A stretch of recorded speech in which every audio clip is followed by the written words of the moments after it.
I caught a vision of what this thing could become. I saw the potential in it.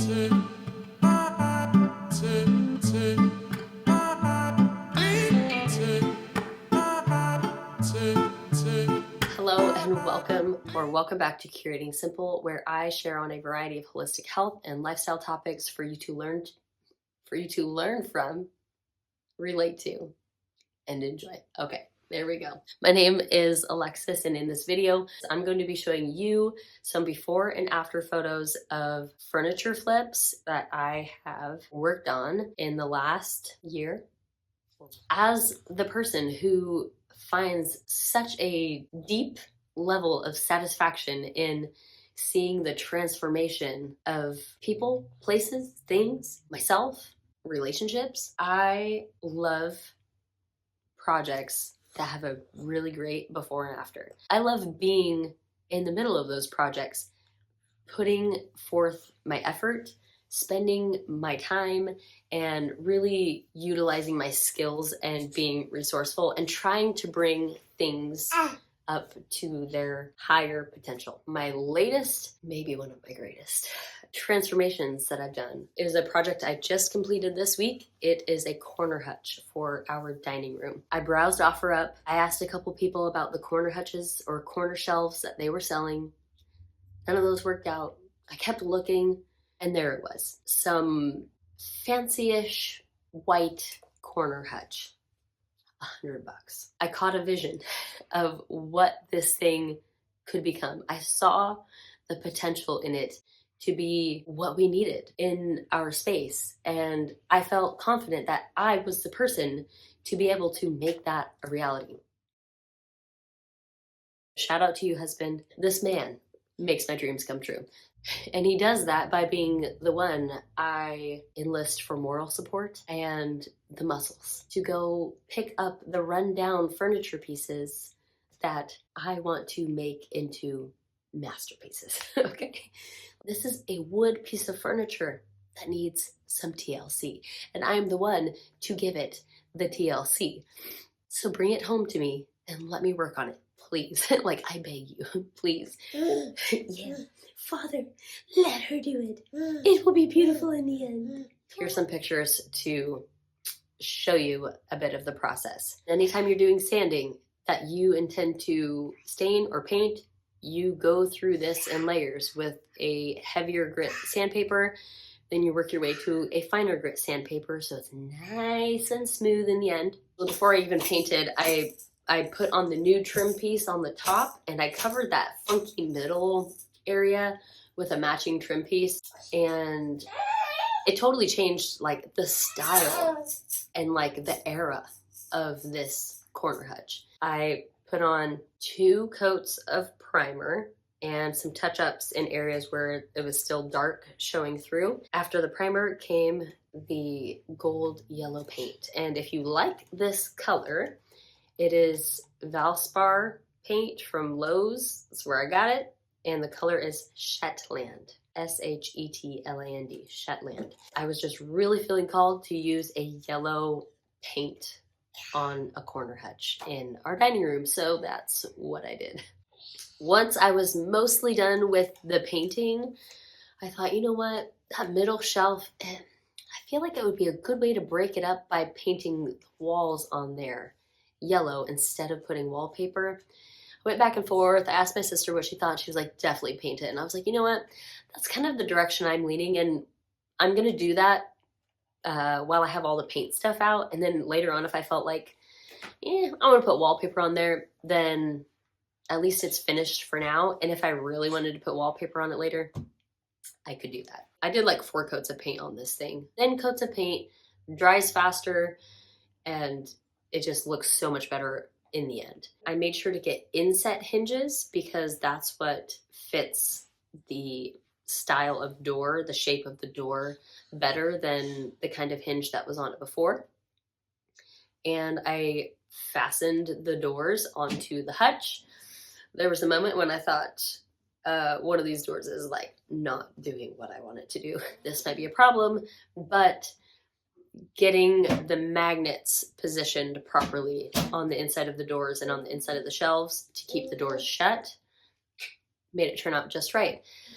I'm debating whether or not to put some lights inside of the hutch. There are some very small holes that I would have to drill. You wouldn't be able to see them because they're going to be really on the inside of the shelves, kind of tucked into the corners.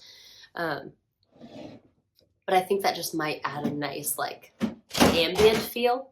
Nice ambient feel and kind of brighten up that corner a little bit and really help you to see like the color of the wallpaper because it's so pretty, which I think ultimately, excuse you, turned out to be a beautiful transitional piece. It's got nice clean lines, a little bit of like an Art Deco modern-ish trim on it, but still with some like fresh, classy wallpaper inside. The color is pretty timeless, I would say, and the hardware on it is a little bit more like antique vintage. So it's like a mesh of all the different worlds, a little bit like myself, all over the place, but somehow it works. That one is done and I love it. This is the before and the after.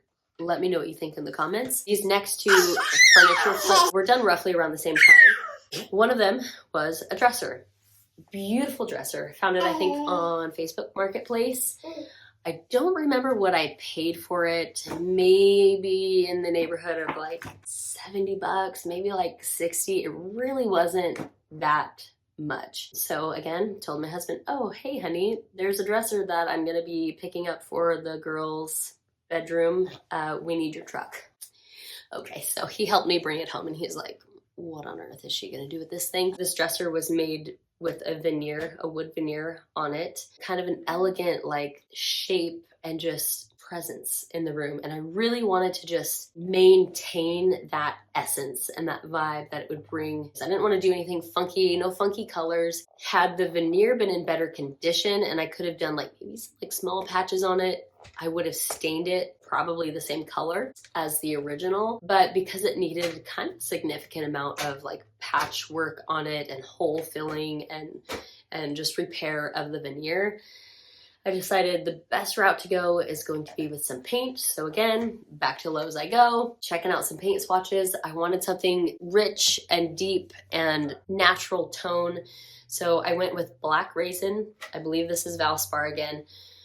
Black Raisin, it's like a mauve, taupe, purplish, brown. Highly recommend if you're looking for something like I just described. Black Raisin is a very nice color. So I did my sanding, I did my patchwork, repairs, hole filling, made sure I got it nice and smooth, nice and wiped down, ready for paint. I did like maybe 2 or 3 coats of paint, and then I did a clear coat because it's a higher traffic. It was going to be used like in a more high traffic area or high traffic kind of way. I wanted the paint to just be good for a long time. And then I got the poles put back on and I put a pretty classy, timeless, black and white botanical wallpaper on the inside of the drawers on the bottom to line those. The only thing that I didn't get around to doing that really needed to be done on this dresser was replacing the drawer tracks so that it pulls out straight and goes back in straight. The pulls were pretty wide on the drawers for my daughter to like be able to reach both and pull the drawers out evenly. So she kind of struggled with that a bit. We rehomed this dresser with my sister. So she has this dresser in her bedroom now.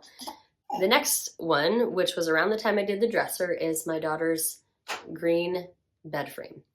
I found another Facebook Marketplace or OfferUp listing of a headboard and a footboard. Super cute style, a little bit like classic vintage antique feel to it. Just a nice timeless headboard and footboard. It was bubblegum pink. Now I had found some Pinterest super cute bedroom, little girl's bedroom with a kind of like a sage green, really like muted green bed frame. Adorable. So that was kind of my inspiration. We went with Crocodile Dreams Green. I sanded down the pink paint, got down through some of the primer layers, and some of the wood was showing through. I didn't prime the dresser or the bed frame.